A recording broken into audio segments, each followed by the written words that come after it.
Bismillahirrahmanirrahim. Assalamualaikum warahmatullahi wabarakatuh. Alhamdulillahirabbil alamin. Wassalatu wassalamu ala imamil mursalin Sayyidina Muhammadin wa ala alihi wa ashabihi ajma'in, amma ba'd. Ini suaranya jelas nih, betul menggembang? Enggak. Subhanaka la ilma lana illa ma 'allamtana innaka antal alimul hakim. Allahumma anfa'na bima 'allamtana wa 'allimna ma yanfa'una warzuqna ilman yanfa'una. Allahumma la sahla illa ma ja'altahu sahla wa anta taj'alul hazna idza syi'ta sahla faj'al lana ya rabbana kulla syai'in sahlan muyassara. Allahumma inna na'udzu bika min ilmin la yanfa' wa min qalbin la yakhsha' wa min nafsin la tashba' wa min da'watin la yustajabu laha. Rabbi shrah li sadri wa yassir li amri wahlul 'uqdatam min lisani yafqahu qawli. Allahumma inna na'udzu bika min an nadilla aw nudalla aw nazilla aw nuzalla aw nadlima aw nudlama aw najhala aw yujhala alaina. Amin. Ibu-ibu sekalian yang mudah-mudahan Allah Ta'ala senantiasa melimpahkan rahmat, barokah, ridho dan ampunannya kepada panjenengan semua. Alhamdulillah, pagi hari ini Allah mudahkan kita berkumpul bersama di Masjid Al-Falah ini, ibu-ibu, dalam rangka kita tholabul ilmi. Dan sebagaimana sudah saya sampaikan pada pertemuan-pertemuan sebelumnya, setiap kita mau mengawali majelis ini harus kita dobelkan niatnya. Jadi di samping kita berniat thalabul ilmi, kita juga berniat kumpul orang-orang soleh. Yang ketiga apa? Dalam kita niatkan silaturahim. Yang keempat kita niatkan iktikaf, kita niatkan haji dan umroh. Yang keberapa? Halo? Kelimanya keenam apa?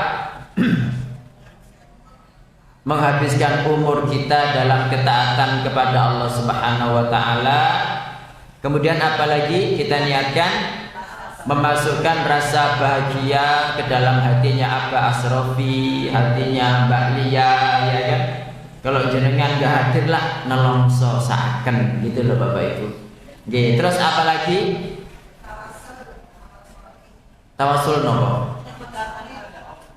Oke, kita niatkan kita di sini untuk taqarrub kepada Allah Subhanahu wa Ta'ala. Jadi insya Allah kita di sini adalah beramal soleh ya Bapak Ibu sekalian. Dan yang terakhir kita bertawasul kepada Allah Ta'ala.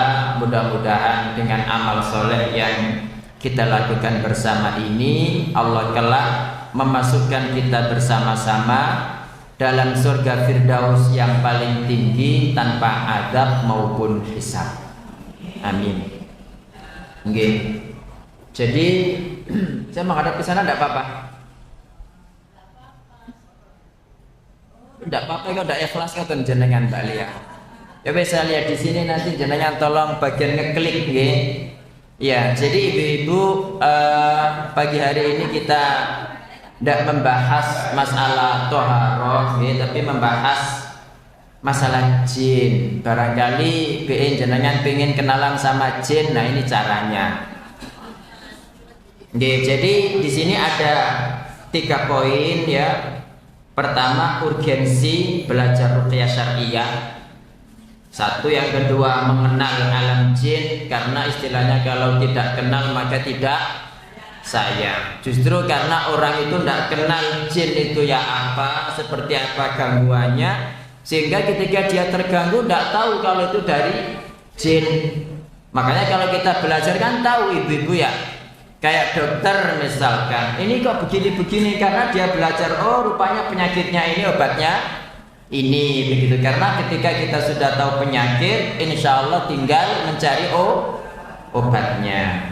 Kemudian hal-hal yang berkaitan dengan ruqyah, termasuk minta ruqyah hukumnya gimana dan lain sebagainya.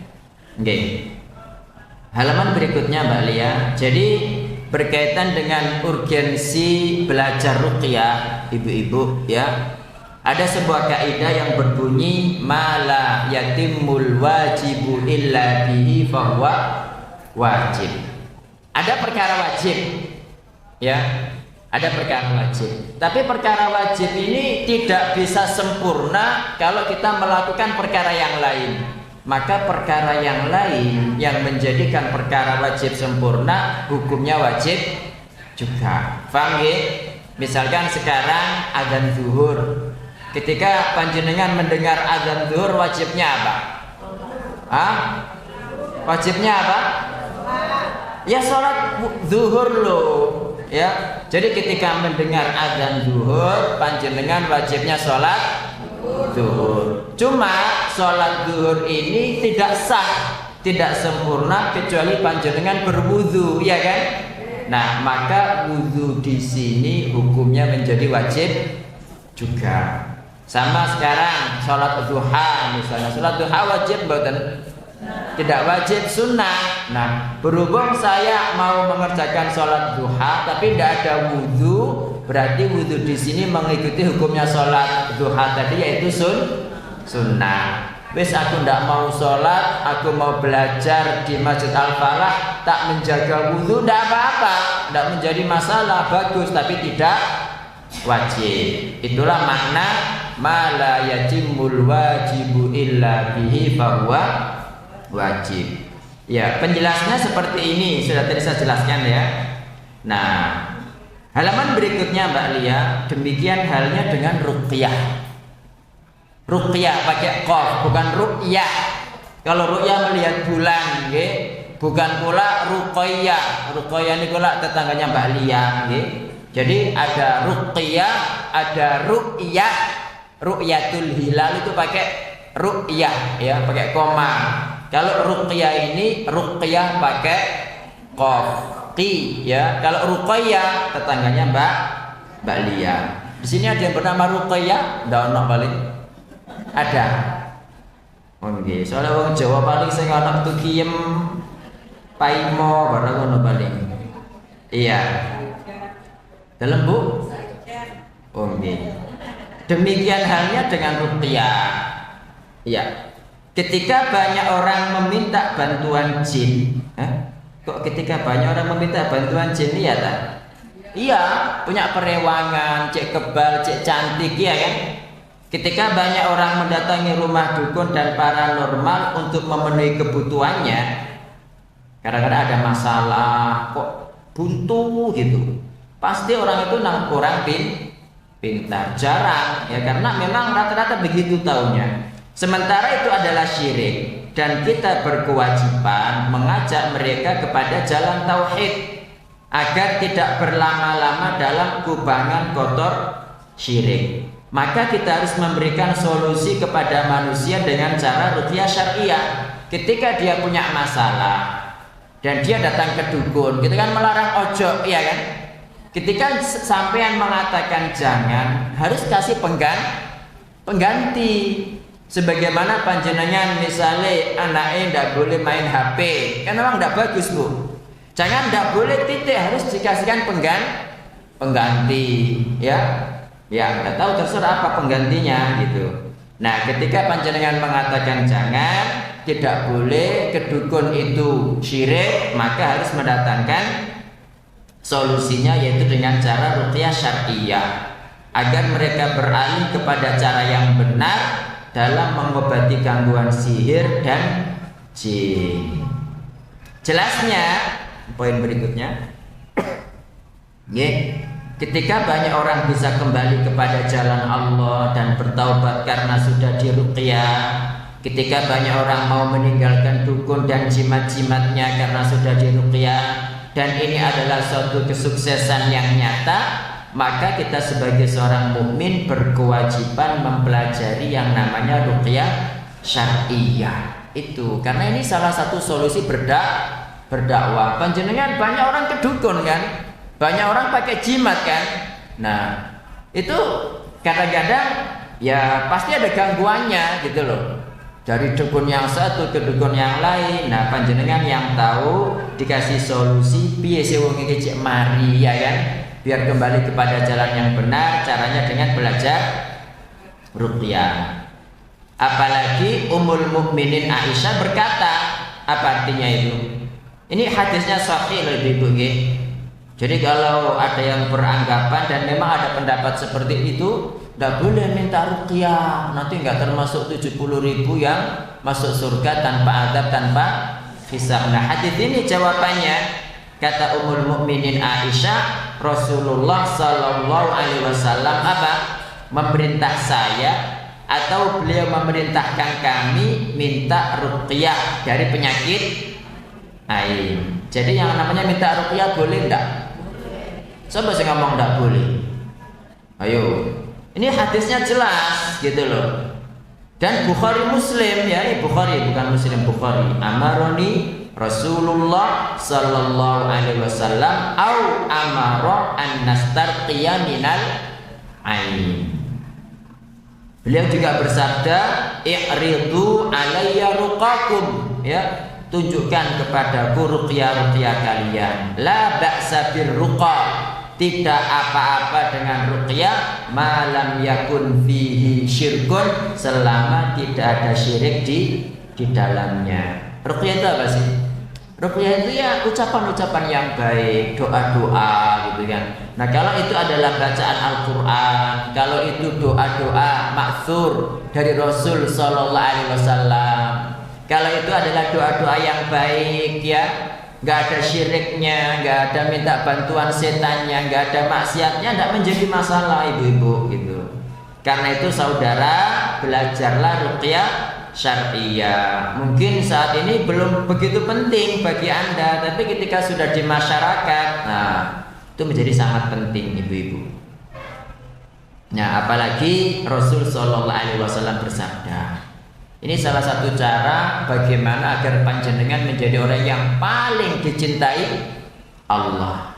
Ya, Nabi Sallallahu Alaihi Wasallam mengatakan, ahabbun nasi ilallahi anfa'uhum, ya, orang paling dicintai Allah adalah yang paling bermanfaat bagi manusia. Jadi kan memberikan manfaat. Orang ada gangguan jin, sirai ngeluh, terus pundake berat, terus ya sikile abot kaya orang belajar kungfu yang ada lumpangnya besi itu, sehingga berjalannya seok-seok gini, diruqyah hilang. Ringan loh kok enak, enteng gitu kan. Hatinya tenang, yang asalnya itu sumpah gak ronya megi apa ya kan, diruqyah masya Allah sembuh. Bermanfaat mboten?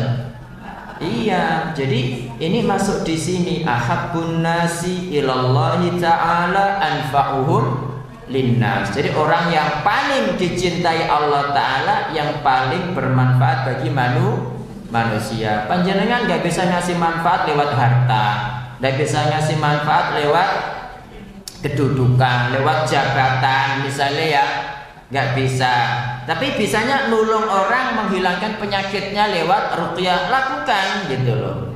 Kemudian kalau tadi manusianya, kalau amal, kata Nabi Sallallahu Alaihi Wasallam, wa ahabbul a'mali ilallahi ta'ala sururun tudkhiluhu ala muslim. Jadi amal yang paling dicintai Allah Ta'ala, rasa bahagia yang Anda masukkan kepada siapa? Kepada seorang muslim. Orang itu berada dalam petaka, Bu. Kemudian panjenengan bantu hilang petakanya, masya Allah, nggak senang tadi ya, senang. Nah itu amalan yang paling dicintai Allah Ta'ala. Nah sekarang siapa yang kenal ini, mengenal alam jin? Ya, jadi salah satu pokok akidah Islam adalah beriman kepada perkara yang gaib. kepada Allah. Ya Allah ya, tapi sebelum Allah itu perkara gaib. Justru ciri orang beriman itu ibu-ibu mempercayai perkara gaib. Dalilnya itu dzalikal kitabu la raiba fihi hudal lil muttaqin. Siapa al-muttaqin itu? Alladzina yu'minuna bil ghaib. Pertama kali adalah orang bertakwa itu adalah yang beriman kepada yang gaib. Baru kemudian apa? Wa yuqimunas sholata wa mimma razaqnahum yunfiqun. Baru mendirikan sholat kemudian berinfak. Nah, yang mendorong orang untuk sholat, yang mendorong orang untuk berinfak karena dia beriman kepada yang gaib. Yang mendorong orang untuk menghindari maksiat, tidak mau melakukan ini karena dia percaya nanti ada surga, ada neraka. Coba kalau orang nggak percaya, sakwenake udele hidup itu, okay? Karena dia nggak percaya ada nggak percaya kepada adanya hisab, adanya hari kebangkitan, adanya neraka, adanya surga. Jadi menganggap semua hidup itu ya di dunia ini gitu. Makanya mumpung ada kesempatan puasno gitu loh. Nah, jin itu bagian daripada alam gaib. Karena itu seorang muslim wajib mengimani perkara gaib dengan keimanan yang mantap tanpa dicampuri keraguan sedikit pun. Apa sih gaib itu? Gaib adalah sesuatu yang tidak bisa kita rasakan dengan panca indera. Didengar tidak bisa, dilihat tidak bisa, dijemur tidak bisa, dicium juga tidak bisa. Gaib kan? Nah, dan Allah serta Rasulnya, ibu-ibu telah memberitahukan kepada kita tentang adanya perkara gaib. Nah, sekarang jin itu jelas gaib, ya. Gaib tidak kelihatan, tidak ketahuan baunya, tidak kelihatan rupanya, ya opo, ya kan? Nggak bisa dirasakan, gaib dia. Nah, ini dalilnya. Surat apa itu? Al-Ahqaf ayat 29. Ayo kita baca bareng-bareng ibu-ibu. 1, 2, 3. A'udzubillahi minasyaitonirrajim. Bismillahirrahmanirrahim. Wa id sarafna ilaika nafaran minal jinni yastami'unal Qur'an falamma hadaruhu qalu ansitu falamma qudiya wallaw ila qaumihim munzirin. Tolong Mbak Lia artinya dalam belum? Ya, jadi wa in sarafna, ketika kami palingkan ilaika kepadamu Muhammad nafaron minal jinni, sekelompok jin yastami'unal Qur'an, jadi mereka itu mendengarkan Al-Qur'an. Falamma hadaruhu, ketika mereka hadir saat Nabi Shallallahu Alaihi Wasallam baca Quran, kalau mereka bilang ansitu, hei meneng ringekno, gitu, hei meneng ringekno, itu jin. Nah, falamma qudiya, ketika sudah selesai Nabi baca Quran itu pada sholat subuh, walau mereka langsung pulang ila qaumihim, kepada kaumnya, munzirin, memberikan peringatan. Itu jin ibu. Jadi ada jinnya enggak? Iya, berarti ini dalilnya bahwa jin itu ada. Kemudian ayat berikutnya dalam surat Ar-Rahman ada jin juga. Ya ayo kita baca bareng-bareng. 1, 2, 3. Ya ma'syaral jinni wal insi in istata'tum. Berhenti kok. Kita ulang. In istata'tum an tanfudhu min aqtaris samawati wal ardi fanfudhu la tanfudhuna illa bisultan. Ya ma'syarul jinni wal ins, hei jamaah jin dan manusia. Ini statoktum, jika kamu sanggup antan fudhu menembus min aqtaris samawati wal ard, penjuru langit dan bumi, fanfudhu, silakan tembus oleh Isa gitu loh. Nek bisa silakan. La tanfuduna illa bisultan, kamu tidak dapat menembusnya kecuali dengan kekuatan. Nah, ini kemudian disebutkan dalam hadis ya. Pak, ini sebab nuzulnya ibu-ibu. Pada suatu hari Rasulullah Shallallahu Alaihi Wasallam bersama serombongan sahabat pergi kemana? Pasar. Pasar mana? Pasar yang dekat sini, pasar apa? Bali ya? Pasar sih banyak sayur itu loh. Dalam Keputaran, ya sering pergi ke sana ya. Ya, ini pasar Ukal, pasar Ukal. Ketika itu setan-setan merasa terhalang, tidak bisa mendengarkan berita dari langit.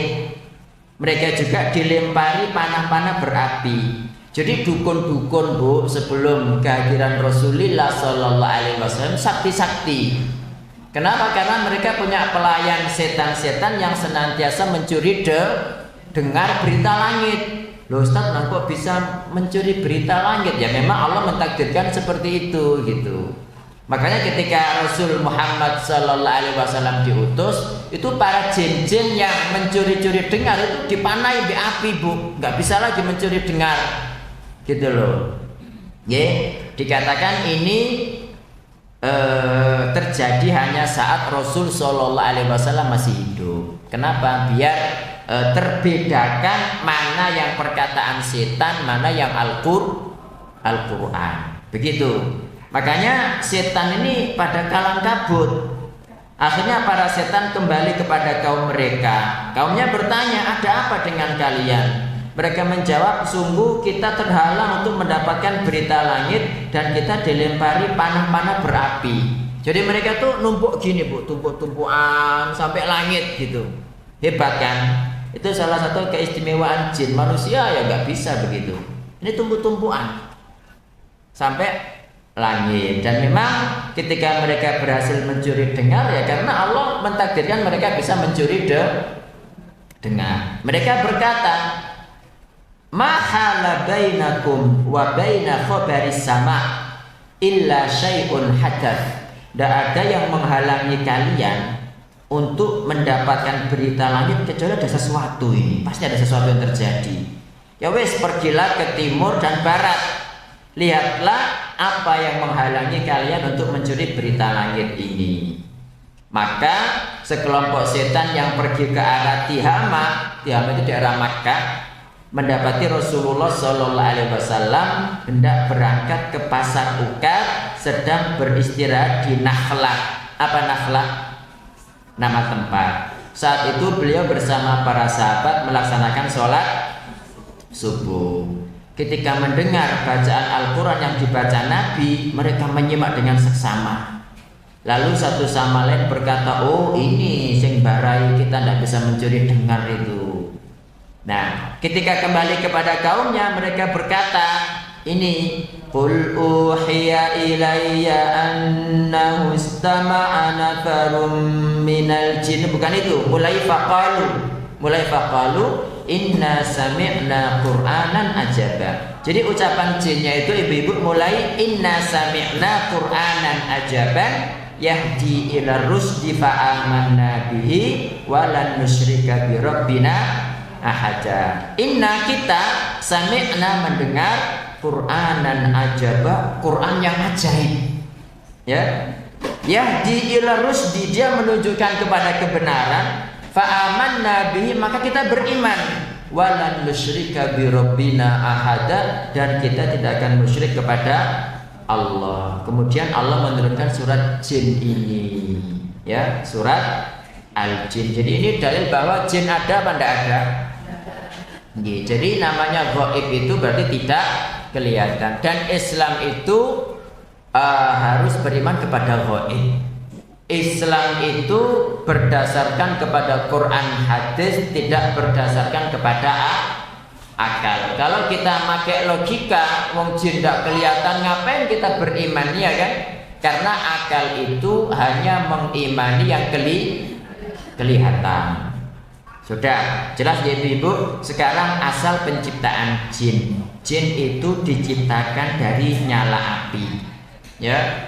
Dalilnya wa khalaqal janna mim marijin minnar. Dia Allah menciptakan jin dari nyala api. Kemudian Nabi Shallallahu Alaihi Wasallam bersabda, khuliqatil malaikatu min nur. Malaikat diciptakan dari cahaya. Wa khuliqal jannu mim marijin minnar. Jin diciptakan dari nyala api. Wa khuliqa Adam, sementara Adam diciptakan mimma wusifa lakum, dari apa yang sudah digambarkan kepada kalian. Dari apa Nabi Adam diciptakan? Dari tanah. Nah, tapi bukan berarti ketika setan diciptakan dari api, ketika disiksa dari api terus tidak kepanasan, enggak. Dia kesakitan Ibu-ibu. Kita diciptakan dari mana?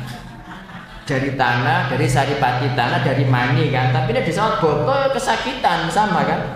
Sama seperti itu. Jadi bukan berarti ketika setan itu dibuat dari api, ketika disiksa dengan api dia tidak kesakitan, tidak. Dalilnya Nabi bersabda, marra alayya syaitan.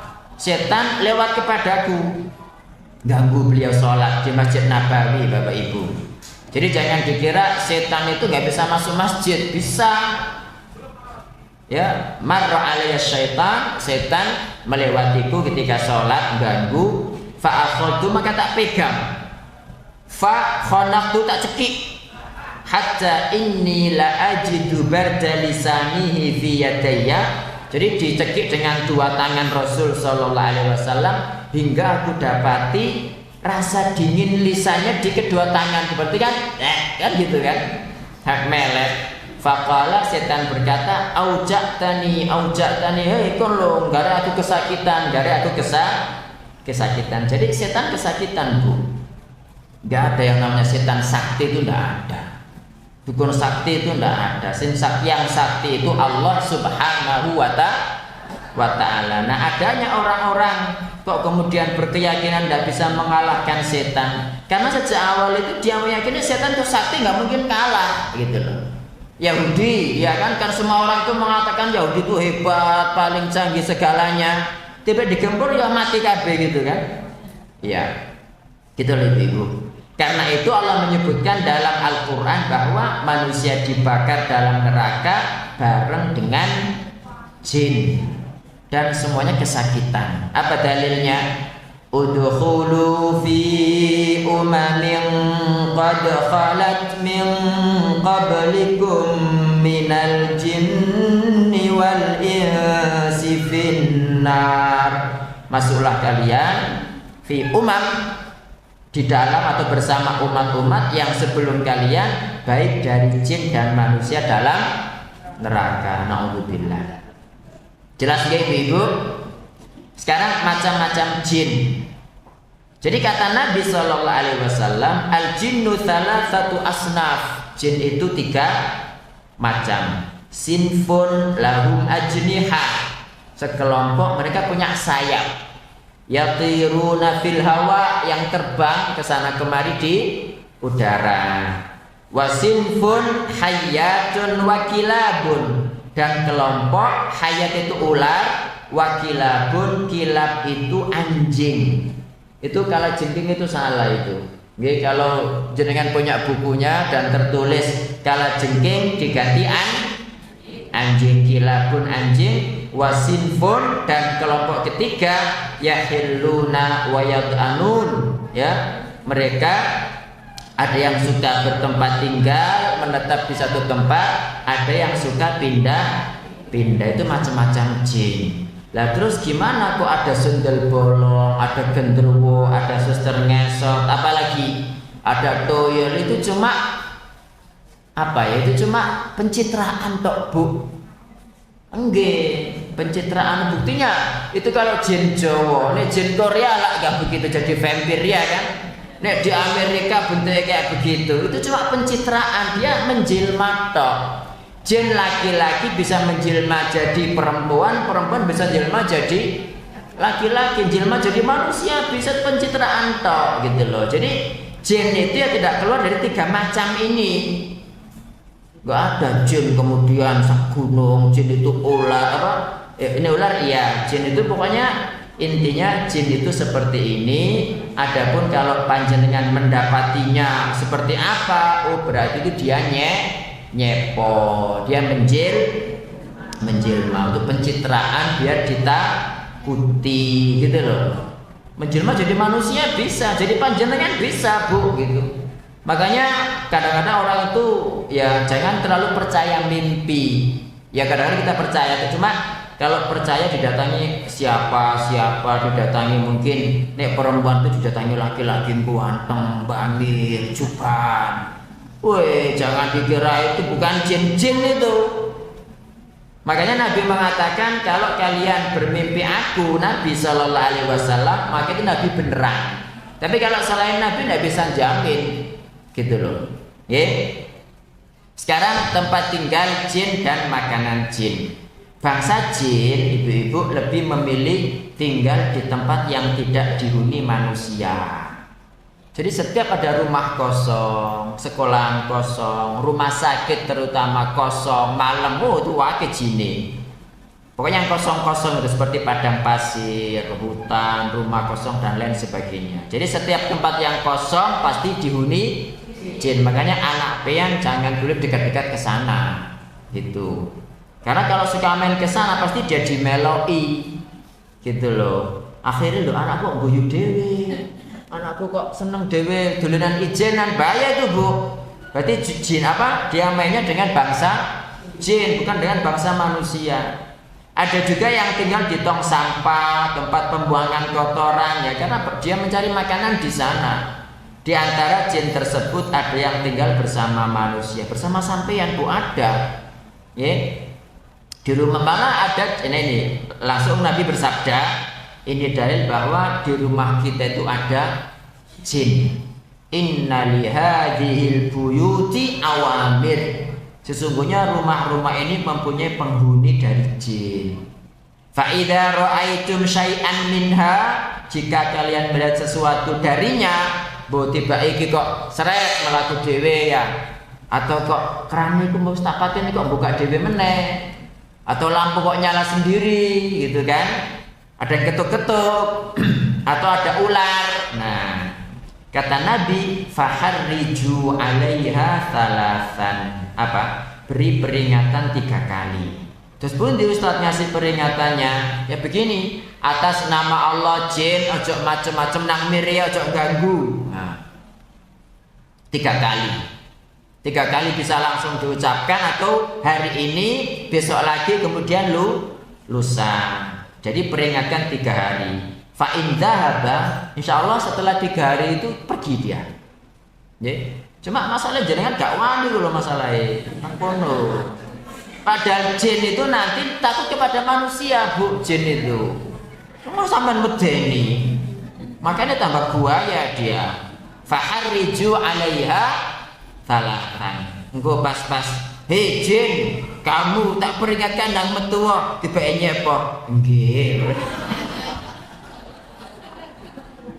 Ya, fa in dzahaba, jika pergi alhamdulillah. Wa illa, jika tidak mau pergi setelah 3 peringatan, faqtulu, bunuh aja enggak apa-apa, fa innahu kafir.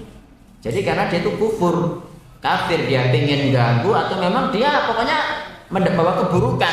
Mbok itu sihir, mbok apa, intinya setelah diperingatkan tidak mau pergi, memang dia mencari masalah kan gitu. Sampai bunuh tidak apa-apa. Gimana bunuhnya? Yo ambil botol sawatan. Ada juga jin yang tinggal di toilet. Nabi Shallallahu Alaihi Wasallam bersabda, makanya ibu-ibu panjenengan jangan lama-lama di toilet. Nggih. Biasa halo.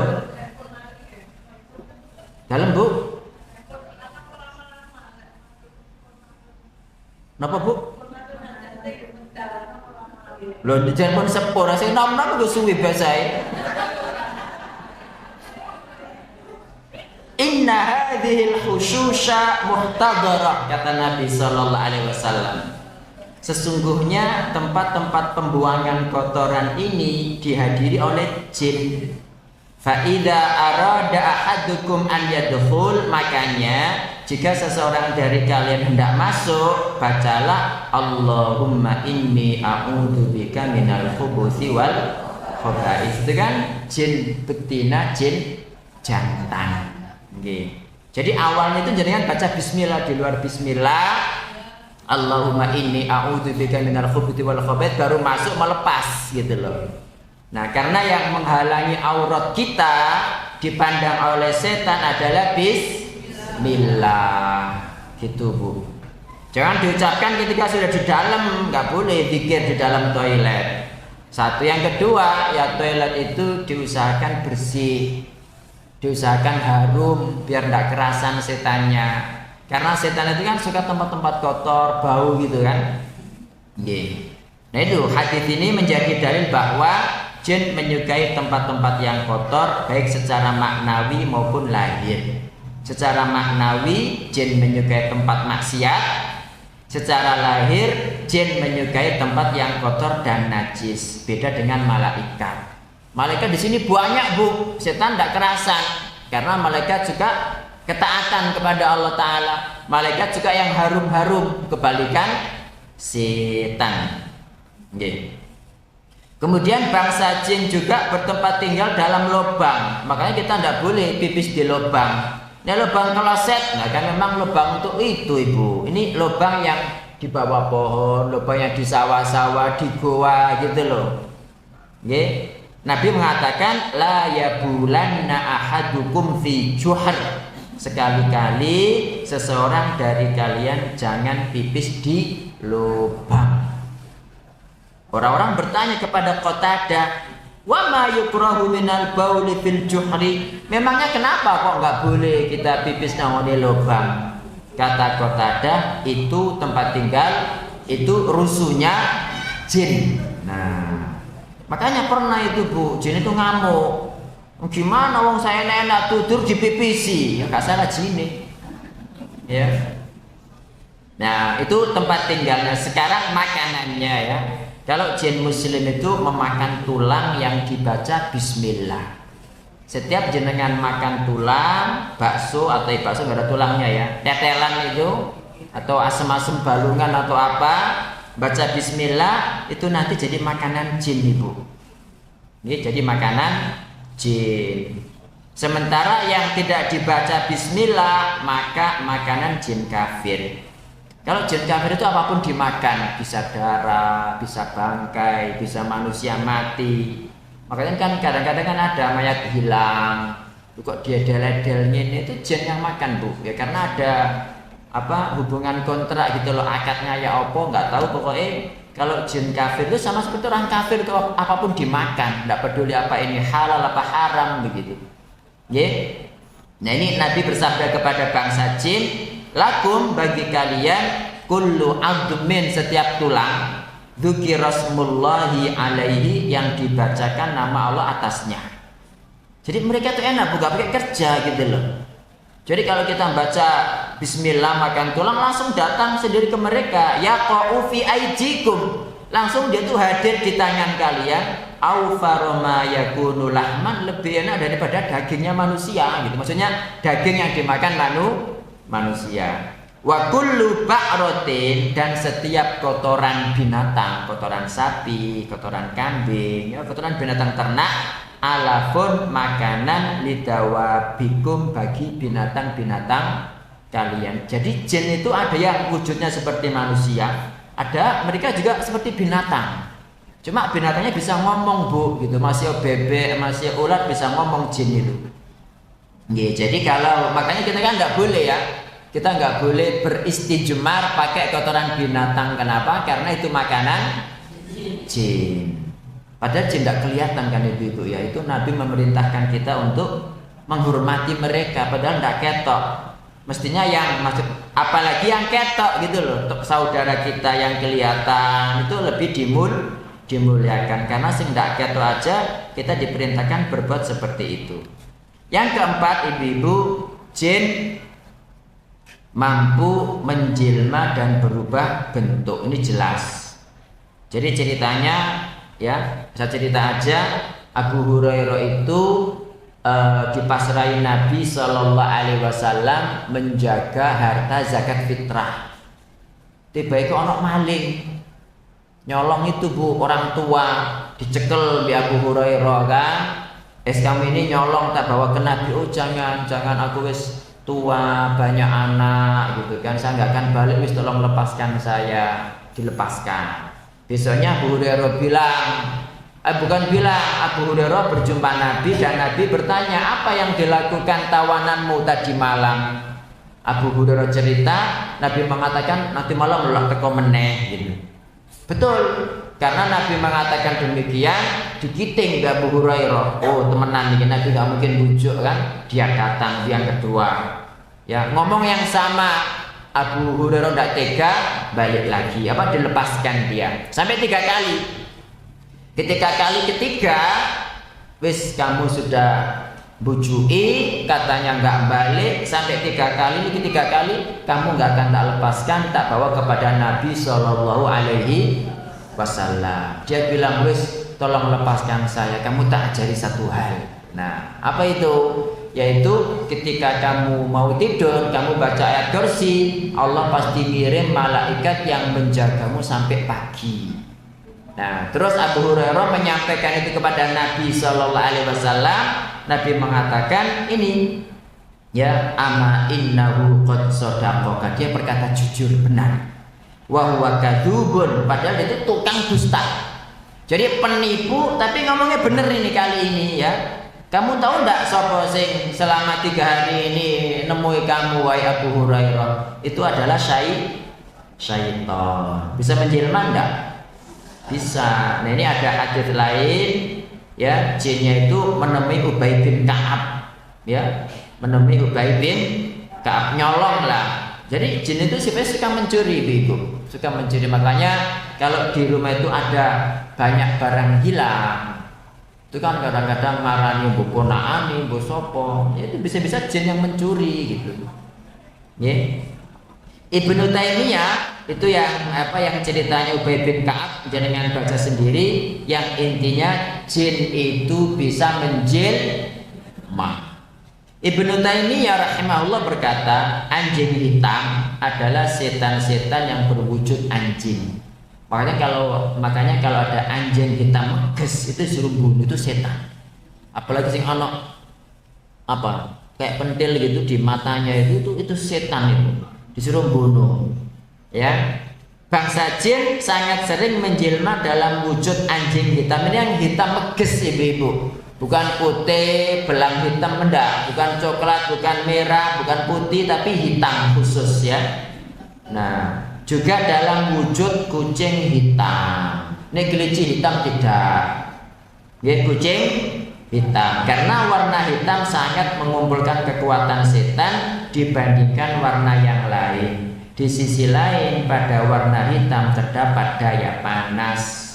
Kemudian jin juga bisa mengubah wujud menjadi manusia dan binatang ternak, bisa mengubah wujud menjadi kalajengking, ular, unta, sapi, kambing, ya, dan lain sebagainya. Nah, kalau dia berubah wujud seperti itu, jenengan bunuh, mati, dia mati beneran, gitu loh. Jadi jin itu bisa mati, ibu-ibu. Yang nggak bisa mati cuma iblis. Beda dengan malaikat, ya. Malaikat itu kalau misalkan dibunuh tidak mati dia. Ya contohnya malaikat yang malakul maut, ya ibu-ibu ya. Malakul maut kan datang ke Nabi Musa ya. Tahu hadisnya enggak? Belum. Tapi nggak pengen tahu kan? Yowes kita lanjutkan. Akidah dan agama jin. Jadi Allah Ta'ala itu, ibu-ibu, pernah mengutus malakul maut untuk mencabut nyawa Nabi Musa. Cuma ya dia salah caranya. Jadi ujuk-ujuk langsung nyelonong masuk, dan Nabi Musa tidak tahu nih itu malaikat. Nah, ada orang masuk, di dalam rumah ada perempuan, ada harim-harim, ya. Nah kan nyelono kan maling kan, ditempeleng mbek Nabi Musa, matanya jatuh. Hadisnya begitu. Datang kepada Allah Ta'ala dan mengatakan, ya Allah, engkau mengutusku kepada hamba yang gak mau mati gitu. Jadi bawa matanya, bukan gak mati, jadi matanya coplok gitu loh. Akhirnya ya wis, kamu datang lagi kepada Nabi Musa gitu kan, datang lagi ngomong nih, dia itu malaikat diutus Allah. Nah karena Nabi Musa diomongin begitu ya manut ya. Tadi kan gak tahu, dikira maling tasopo gitu loh. Nyelonong, mentang-mentang malaikat gitu kan. Dan hadisnya sahih ibu. Nah makanya setelah itu Nabi Musa itu disuruh megang, tangannya ditaruh di kulit sapi. Nah sebanyak hitungan kulit rambut ya, sebanyak bulu sapi yang tertutupi oleh tangan beliau, itulah sisa umur Nabi Musa. Habis itu apa? Ya meninggal dunia gitu.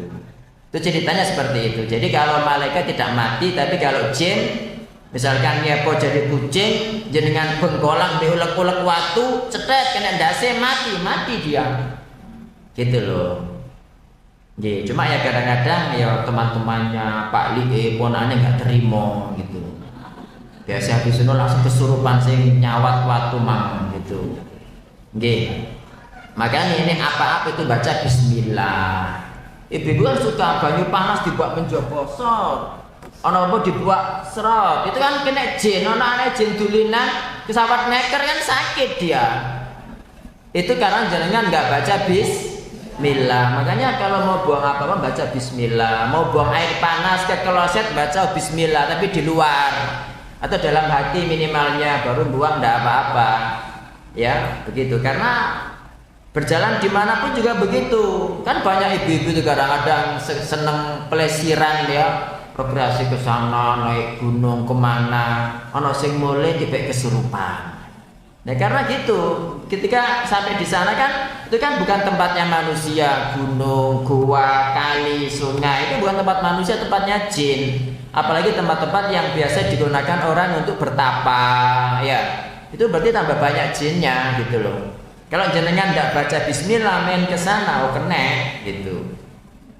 Akidah dan agama jin ya, bangsa jin ibu-ibu persis seperti manusia. Ada yang Islam, ada yang Nasrani, ada yang Yahudi, ada yang ateis, ada yang ahlus sunnah, ada yang ahlul bid'ah, ada yang Syiah, PKI juga ada. Persis seperti manusia. Nggih. Dalilnya Pak Ustadz itu wa anna minnas salihuna wa minna duna dzalik. Jadi jin itu ngomong, di antara kita ada yang soleh, di antara kita ada yang tidak soleh. Kunna tara'iqa qidada. Kita itu jalannya beragam, persis seperti manusia. Ya. Ya mungkin ya Idul Fitri, Idul Adha beda juga, sama paling. Jin itu ada sing NU, ada sing Muhammadiyah juga kok. Loh nggih Bu, serius. Ada jin itu durung ya kon Wahabi gitu. Iya.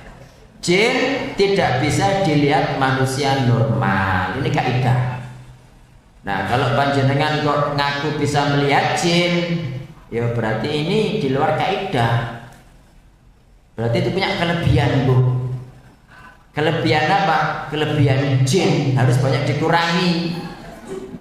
Gitu loh. Wong manusia nggak bisa lihat jin, sampai bisa melihat jin. Berarti itu tidak normal gitu. Dalilnya ini, innahu yarakum huwa wa qabiluhu min haitsu la tarawnahum. Iblis melihat kamu, dia dan bala tentaranya itu mereka bisa melihat kamu dari sisi kamu nggak bisa melihat mereka. Kaidah kita orang nggak bisa, makanya Ustadz jenengan bisa melihat jin, nggak bisa aku menungso, okay? Jadi orang normal nggak bisa melihat jin. Kalau ada orang ngaku bisa merasakan jin, bisa bau parfumnya jin misalnya, atau bisa merasakan loh, sebelah kipas angin itu loh, di belakangnya yang pakai baju pink itu kok ada orang rambut panjang guyu-guyu siapa ya gitu. Nah itu berarti bukan iya. Gitu ibu-ibu, jelas? Ya ini dalilnya. Karena itu jika terdapat manusia mengaku bisa melihat jin, berarti dia memiliki jin dalam tubuhnya. Pasti ada jinnya. Jadi yang ngomong itu jin dalam tubuhnya gitu. Karena kaidah asal manusia tidak bisa melihat jin dalam wujud asli, ya nggak bisa melihat ibu. Nah kalau diketoi dalam rupa sundel bolong, dalam rupa kuntilanak, misalkan gendruwo, ya memang dia perlu ada gangguan gitu. Karena kalau orang normal nggak mungkin bisa ibu. Nah biasanya yang suka di ketoi jin itu wanita dalam kondisi haid, ya karena kan lemah, gak tahu ngaji, gak tahu zikir. Wong gak haid, gak ngaji, gak zikir, apa mana haid? Ya apa ndak ye? Sing ndak aja tangan. Loh kan? Kemudian anak kecil ibu-ibu, karena kan daya takutnya kan besar. Makanya sering diketoi jin. Gitu. Yang ketujuh, jin takut kepada manusia. Pun habis waktunya Mbak Lia. Masuk sih belum, perasaan sudah.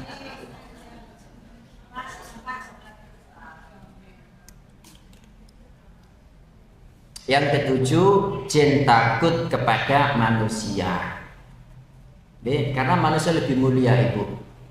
Makanya kan setan, malaikat, iblis disuruh bersujud kepada Nabi Adam. Itu sudah kaidah. Nabi Adam manusia lebih mulia daripada jin. Kemudian manusia yang lebih mulia dari malaikat itu cuma para nabi. Cuma para nabi. Selain mereka tidak. Tapi secara umum manusia saeleke manusia itu lebih mulia daripada bangsa jin. Gitu. Mujahid berkata, pada suatu malam saya sedang sholat, tiba-tiba berdiri di hadapan saya seperti seorang bocah. Ini ngetok dia, mungkin cik wedi gitu paling ya. Saya pun mendekat untuk menangkapnya. Dia langsung berlari bu, dan meloncat di balik dinding hingga saya mendengar suara jatuhnya, paling gedebuk atau paling ya. Sejak itu ya tidak pernah kembali lagi. Jadi itu gaya meden-meden ini orang takut gitu loh. Tapi jenengan dekat dia melayu, itu loh buktinya. Makanya Mujahid berkata, sesungguhnya bangsa jin takut kepada kalian sebagaimana kalian takut kepada mereka. Jadi jenengan bawa sapu ke pohon cepat, sakit dia mati-mati gitu. Dalam bu, sama-sama takut. Malah kayak begini. Iya.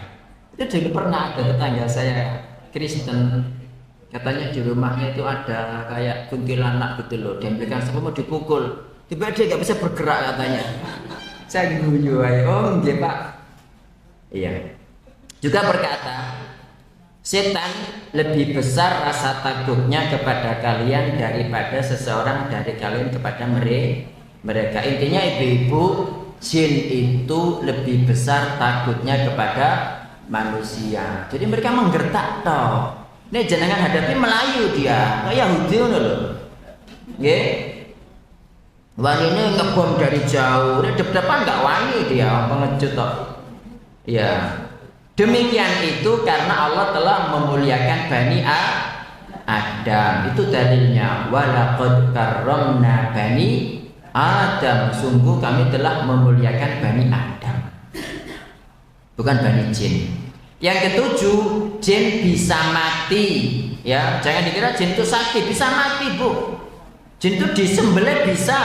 Ya, jangan tendang kesakitan iya. Dalilnya apa? Itu baris yang terakhir, antal hayyul ladzi la yamut. Engkau ya Allah al hayyu maha hidup, alladzi la yamut yang tidak mati.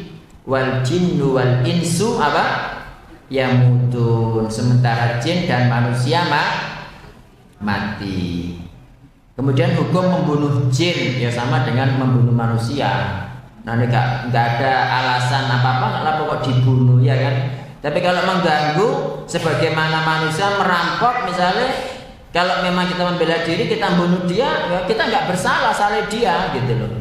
Jadi membunuh jin, kalau jin muslim itu kan nggak boleh ya. Makanya Aisyah itu pernah nggak tahu ngapain gitu terus jatuh kena jin muslim mati, itu dia bayar kafaroh gitu. Ya, tapi kan karena dia beritahu nih jenengan kan nggak tahu. Ya salah jin dewe lah penanggono ndak ketok kok mir-mir ya apa oh ya kan. Iya. Jadi intinya ya orang muslim itu meskipun jin nggak boleh dibunuh ya. Kalau nggak ada salah, nggak ada alasan apa jangan dibunuh. Dia juga makhluk Allah Subhanahu wa taala. Kalau dia muslim kan berarti kan dengan kita bunuh berhenti sudah zikirnya, salatnya ya kan? Gitu. Nggih, jadi hukum membunuh jin itu tidak boleh sebetulnya kecuali ada alasan yang benar. Nek jine kurang aja, bangkang, jari ini hendak tapi masih ganggu aja, sembelih wae, bismillah, tidak apa-apa. Gitu. Dalam wani pira sampean ayo. Oh ini ke belajar mengenal jin kok gaya kepen belajar jin. Ya kita belajar itu kan naik tangga itu kan siji dhisik, loro telu, ujug-ujug mencolot menduwur, lakare bajing loncat ta. Nggih. Pelan-pelan. 10 nanti nek jenengan tak beritahu kula gak teko meneh. Ada Bu di bukunya itu nek jenengan mau baca dhewe. Setiap rumah terdapat jin di dalamnya, ya. Setiap rumah itu ada jinnya. Makanya kalau panjenengan nggak ada alasan, ibu-ibu jangan kemudian mohon maaf buka aurat sendirian kalau nggak ada suami gitu kan. Karena kadang-kadang ada wanita itu menganggap kok gono sapa-sapa akhirnya gak nganggo apa-apa blas, masak mlaku rono mlaku rene. Sebentar kok guyu lah bos. Itu Bu, makanya terkena ain. Ain siapa? Dari jin. Gitu loh. Dari jin. Tapi ini ada suaminya kan enggak apa-apa nyenengkan suami gitu loh. Panjenengan enggak guyu sih. Saya ngomongnya salah bener. Hah? Dari mana salahnya? Itu kan Bu menawi barangkali ada. Makanya kan enggak boleh kan? Iya, jadi Nabi Shallallahu Alaihi Wasallam mengatakan di rumah kita tuh banyak jinnya, apalagi ono apa itu lemari apa Mbak Lia? Kok baru kelihatan? Kok lagi menyembunyikan siapa? Yo, iya. Jadi ibu-ibu biar ya rumah itu ada jinnya, cuma kita minimalisir ya. Sering digunakan sholat, sering digunakan baca Quran, ada taklim seperti ini. Tidak ada foto-foto, tidak ada patung-patung. Itu insya Allah jinnya berkurang banyak. Tapi ada lukisan bernyawa, ada foto gede, foto pernikahan. Ngerakut bojone pas menikah ngono, sing wedok kembenan tok, sing lanang ono kerise besar. Iki sampel tak gendeng batinku. Iya, jadi seperti itu juga ngapain kayak begitu itu ngundang jin. Kadang-kadang rumah itu jadi cek gaya, ono topeng gitu kan, patung culek, menjelek, bik melet, ono siungi loro ini. Katanya itu seni, ya, air seni sampean itu. Gitu loh. Jadi rumah itu dihilangkan dari seperti itu ibu-ibu. Itu bukan seni sama sekali, tapi mengundang jin. Nah setelah ini di rumah jenengan ada patung-patung meskipun gambar apa sesepuh siapa fotonya itu jauhkan, hilangkan. Tidak ada dalam Islam seperti itu, tidak boleh. Lo kalau pengen kenangan Ustaz habis sampai nus uwake nus sampai pirang-pirang ya jadi nggak perlu di print. Kalau memang zaman dulu kan memang kenangan kan ada albumnya itu ya. Sekarang sudah nggak zaman ya album itu ya. Ya, tapi kan semuanya no Google itu kan, gitu loh. Nggih. Jadi inna lihadihil buyuti awamir. Rumah-rumah ini ada apanya? Penghuni dari jin. Fa idza ra'aitum syai'an minha. Tadi sudah hadisnya ya, sudah kita baca. Tinggal yang kedua, Nabi mengatakan inna bil madinati nafarun minal jinni qad aslamu. Di Madinah ada segolongan jin, mereka sudah masuk Islam. Nggih. Faman ra'a syai'an min hadhil awamir, barang siapa dari kalian melihat sesuatu dari penghuni ini yang sudah masuk Islam, falyudzinhu thalatha. Silakan peringatkan berapa kali? 3 kali. Kalau sudah diperingatkan 3 kali, fa in badalahu ba'du, kok masih menampakkan diri, falyaqtulhu, bunuh aja. Fa innahu syaitan, karena dia itu setan. Nah, ketika bunuh tetap baca bismillah ibu-ibu, okay? Yang melemahkan setan itu bismillah. 11. Apa mungkin terjadi persetubuhan antara jin dan manusia? Mungkin sekali.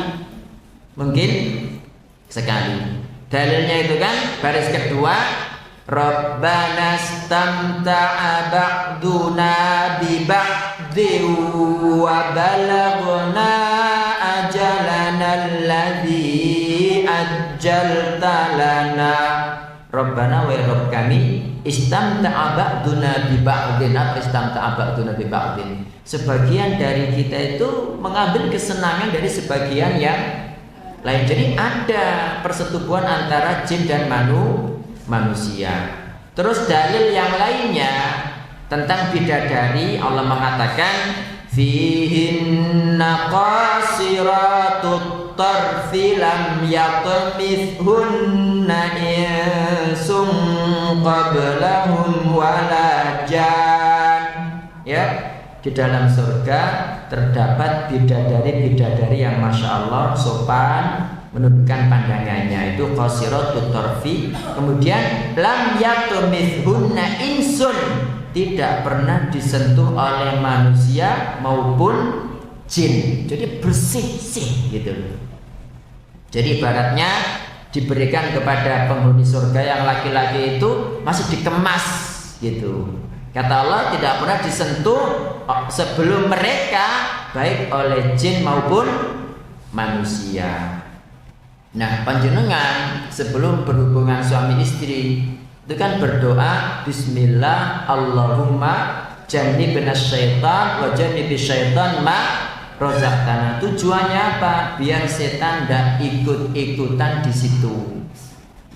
Setan itu ketika jenengan makan tidak baca bismillah, ikut makan tidak? Ikut makan. Jenengan tidur tidak baca bismillah, ikut tidur di situ tidak? Ikut. Maka ketika itu juga dia ikut-ikutan. Makanya fungsi doa itu begitu, ya. Itu 12 waktu setan menyebar. Ini menyebarnya itu ketika terbenam matahari jam 5 ya. Pokoknya matahari mulai terbenam itu menyebar dia. Makanya kata Nabi sallallahu alaihi wasallam, idza kana junuhul lail, ketika apa junuhul lail, malam mulai datang atau kalian di sore hari, fakuffu sibyanakum, maka jangan boleh anak-anak kecil kalian keluar. Jadi waktu surup jangan boleh keluar. Kenapa? Fa innasyayatina tantashiru hina idzin. Jadi pada waktu itu setan menjadi kuat-kuatnya. Fa idza dhahaba sa'atun minal lail, kalau sudah pergi malamnya setelah maghrib, fa khallum nikmatu ndak apa-apa ya. Kemudian wa aghliqul abwab, tutup pintu sambil baca bismillah, karena setan tidak membuka pintu tertutup. Sopan setan itu, Bu. Jadi yang tutup bismillah tidak masuk dia, tapi ini maling, wah dijebol. Gitu kan? Terus apa? Wa auku qurubakum, dan tutupi kirbah-kirbah kalian. Kalau ada bejana, ada piring mau dimakan itu tutupano, baca bismillah, jangan dibiarkan belak. Gitu loh, ya dimakan setan gitu loh. Wadhkurusmallah, dan tutupnya itu baca bismillah. Wa khammiru aniyatakum, sama tutupi bejana-bejana kalian. Wadhkuru smallah sambil baca bismillah. Kalau tidak ada, terus meskipun ada itu apa sendok, ada kayak biting terlalu pendek ya, sujen atau apa, wis adanya itu bismillah ditaruh. Ya intinya bismillah di sini menghalangi setan untuk mencampuri. Wa atfi'u masabihakum, dan matikan lampu-lampu kalian. Panjenengan tidur ambil lampunya mencolok apa? Mencorot kan tidak bagus Bu ya. Tapi kadang-kadang ada orang itu takut nih tidur dalam kegelapan itu kan. Intinya yang sunnah itu lampu dimatikan. Nah, tapi kalau zaman sekarang ini mungkin diganti lampu sing ya ada lampu tapi redup gitu kan, mungkin tidak apa-apa. Dulu itu karena lampunya terbuat dari minyak zaitun. Jadi kalau nggak dimatikan datang tikus, dan tikus ini kan pasukan jin ibu-ibu. Itu dia gondol itu, gondol tumpah, kemudian terjadi kebakaran. Jadi pernah di Madinah itu terjadi kebakaran rumah habis gara-gara itu. Jadi setan tikus itu adalah pasukan jin. Makanya kan disuruh bunuh baik di tanah halal maupun di tanah haram. Dan binatang-binatang yang kita disuruh bunuh itu identik dengan setan. Ya, tikus, ular, apalagi kalajengking, anjing hitam, gagak, iya kan? Cicak disuruh bunuh iya, sama. Cicak itu kan tekek, terutama di rumah banyak tekeknya, wah itu hati-hati itu. Ono kiriman. Kemudian 13 jin masuk ke dalam jasad manusia. Jelas sekali dalilnya itu Allah berfirman, illa kama yaqumul ladzi yatakhabbatuhu syaitanu minal mas. Kemasukan setan lantaran tekanan penyakit gila. Jadi seperti intinya orang yang makan riba, ibu-ibu, itu nanti balasannya ketika bangkit dari kuburan untuk muter-muter kayak orang kesurupan, yang muter-muter ketika kemasukan jin. Gitu. Jadi ini dalil bahwasanya apa? Setan itu masuk dalam tubuh manusia. Dalil dari hadis itu ada sahabat namanya Utsman bin Abil As. Setiap sholat itu tidak bisa khusyuk. Nah ibu-ibu kalau sholatnya nggak pernah khusyuk atau sering nggak khusyuk, berarti jelas itu 90% ada gangguan setan. Masuk pun sholat yang mesti lali. Ada orang itu dia bilang aku sholat Allahu Akbar gitu kan, barang anakku nyetel musik loh, aku habis main joget gini. Itu ada orang yang aku seperti itu gitu loh. Itu berarti setannya banyak. Jadi Utsman bin Abil As ini jauh-jauh dari Taif datang ke Nabi Sallallahu Alaihi Wasallam karena tidak pernah bisa khusyuk sholat. Kata Nabi apa? Dzaka syaitonun yuqalu lahu khinzib. Oh itu ada setannya banyak, itu namanya khinzib. Jadi khinzib ini setan yang khusus mengganggu orang sholat. Kalau kita merasakan itu langsung a'udzubillahi minasyaitonirrajim sambil wakfil meludah kecil ala yasarika salasan, ke sebelah kirimu 3 kali kecil, tul gitu, bukan hekdu, bukan ya. Jadi coba kok goyang gitu lah mas.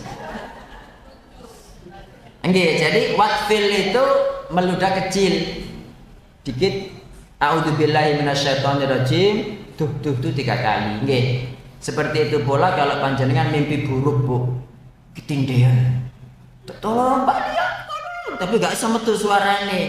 Nah itu kalau terjadi berkali-kali, misalkan sepekan itu 3 kali terus, apalagi tiap hari, wah wis 200% itu gangguan jin. Tapi kalau sekali 2 kali itu normal, mungkin lupa nggak zikir, atau mungkin tadi pas di mana di sana kok ono jin kesengsem gitu kan, diparani ya kan. Nah itu ketika sudah bisa mimpi buruk, kita disuruh mengubah posisi. Kalau tadi begini disuruh mengubah ke sana sambil diludahi a'udzubillahi minasyaitonirrajim berapa kali? 3 kali. Ya. Nek mau tidur lagi ya tidur. Tapi kalau yang afdal ambil wudhu sholat malam. Lah gitu sih. Jadi ini namanya khinzib. 14 hukum bekerja sama dengan jin haram, tidak boleh. Loh, Nabi Sulaiman loh kerja sama dengan jin, tapi kan Nabi Sulaiman jadi bosnya. Ini jenengan kerja sama dengan jin, jenengan yang diatur oleh jin. Kon tak bantu tapi syaratnya kudu ngene. Kamu harus gorok pitik hitam cemani telu sing yatim. Dibujuk jin, oh ndak ono, aku yatim pitik gon akeh kelahirane. Jadi dukun tak siapkan, tapi maharnya 1 ayam per ekor itu 1.500.000. Wah enggak, kayak sampean dibujuk dukun itu. Nggih, jadi hukumnya haram ibu. Nabi Muhammad enggak pernah menjalin hukuman kerjasama dengan jin. Para sahabat tidak pernah ketika perang itu kemudian nganggo jimat cek kebal, nggak ada. Itulah orang Jawa perang melawan Belanda ya kan. Saya jadi ingat film Datuk Maringgi itu kan. Buaya naik pagar, ditembak dor, nggak apa-apa ya. Barang jimatnya nyantol langsung mati. Iya, jadi lihat film itu, film apa itu? Iya, saya kan sudah tua, jadi film-film jadul dulu itu pernah melihat. Oke, jadi hukum bekerja sama dengan jin itu hukumnya haram.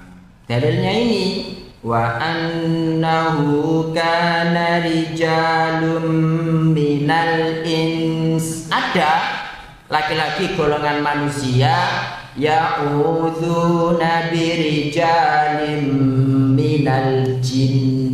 Mereka minta perlindungan, kan kerjasama dengan laki-laki dari jin. Berarti jin itu ada laki-lakinya, ada perempuannya. Fazaduhum rohaqo. Karena kita lebih mulia daripada jin, jin dijalui tulung tambah gaya deh, gitu kan. Maka kata Allah Ta'ala, dia semakin menambahkan kepada kalian keletihan, gitu loh. Jadi semakin banyak masalah.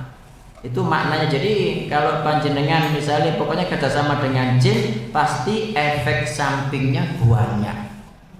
Jadi jin nasab nanti itu. Misalnya bapaknya itu dukun, itu nanti pasti anak itu kena ada aja, anak cucunya semuanya. Atau misalkan ada seorang keluarga ini, bapaknya atau saudaranya itu dia belajar ilmu kanuragan misalnya, ilmu yang kekebalan lah pokoknya. Itu pasti nanti dulu pokoknya orang terdekatnya pasti itu kena jin semua. Jin nasab namanya. Dan itu tidak bisa lepas kecuali diputus akad kontraknya ibu-ibu. Oke? Diputus akad kontraknya baru bisa selesai. Kalau nggak diputus sampai kapanpun itu sampai 21 turunan itu jin kabeh, dikuasai jin semua. Gitu. Yang 15 mewaspadai tipu daya setan. Setan itu kan pinter bujui kan. Dalam surat Al-Jin Allah menjelaskan bahwa kerjasama dengan jin hanya membawa madorot bagi manusia, bahkan bisa jatuh dalam kesyirikan. Karena bangsa jin pembawaannya hanya mengajak kepada perkara keji dan mungkar. Jadi kayak ketika dia menipu Nabi Adam kan, bahasanya apa? Qala ya Adamu hal adulluka ala syajaratil khuldi wa mulkin la yabla. Dam sini tak anu ya, tak kandani kon ya, iki serius ini ya. Jadi Allah itu melarang sampean mendekati pohon ini itu biasanya ndak abadi, wis tak pangane lah abadi ya. Jadi gitu, makanya istilah syajaratul khuldi, pohon khuldi itu kan istilah setan, pohon keabadian. Nabi Adam dilarang Allah Ta'ala mendekat gara-gara bisikan setan, bukan hanya mendekat malah memakan buahnya gitu. Jadi itu tipu dayanya. Datang seperti orang, oh ada lagi ya, kan sudah selesai. Jin iri hati kepada manusia. Ain itu kan lewat iri ibu ya. Ain itu lewat iri. Makanya kalau saudara kita punya nikmat ya kan, apakah berupa, pokoknya nikmat lah apapun itu kita disuruh mengucapkan Masya Allah, Tabarakallah. Kadang-kadang kita itu ndak iri, cuma karena takjub, lupa nggak berzikir, itu bisa terjadi gitu. Makanya bagi kita yang punya nikmat, biar tidak terkena ain, mengucapkan apa? A'udzu bikalimatillahit tammah min kulli syaitanin wahamah wa min kulli ainin lamah. Nah, bagi teman kita, saya melihat saudara saya punya nikmat, saya mengucapkan biar nggak terkena ain dari saya, Masya Allah, Tabarakallah, Masya Allah, Barakallahu fiik, gitu loh, didoakan dengan keberkahan. Gitu ibu-ibu. Nah ini kita baca ya, Ibnul Qayyim berkata ain ada dua. Ain berasal dari manusia dan ain berasal dari jin. Terdapat hadis sahih dari Ummu Salamah bahwa Nabi Shallallahu Alaihi Wasallam melihat saf'ah. Saf'ah itu pucat pada wajah budak wanita yang ada dalam rumah Ummu Salamah. Maka Nabi Shallallahu Alaihi Wasallam bersabda, istarqulaha. Apa istarqu? Mintakan ruqyah untuk ini budak ini. Fa inna bihan nadra, karena dia itu punya apa? Pokoknya ada sesuatu karena dipandang jin, terus jin itu iri sehingga menimbulkan ain yang berupa pucat pada si budak tadi. Jadi saf'ah adalah pandangan jahat dari bangsa jin. Jadi orang itu kan kelihatan matanya bukan muka gini itu bahaya itu. Sampai kena ain bisa-bisa. Ya, karena makanya kan dalam Al-Falaq itu kan wa min syarri hasidin idza hasad. Ya, dari orang yang iri ketika dia iri hati. Alhamdulillah.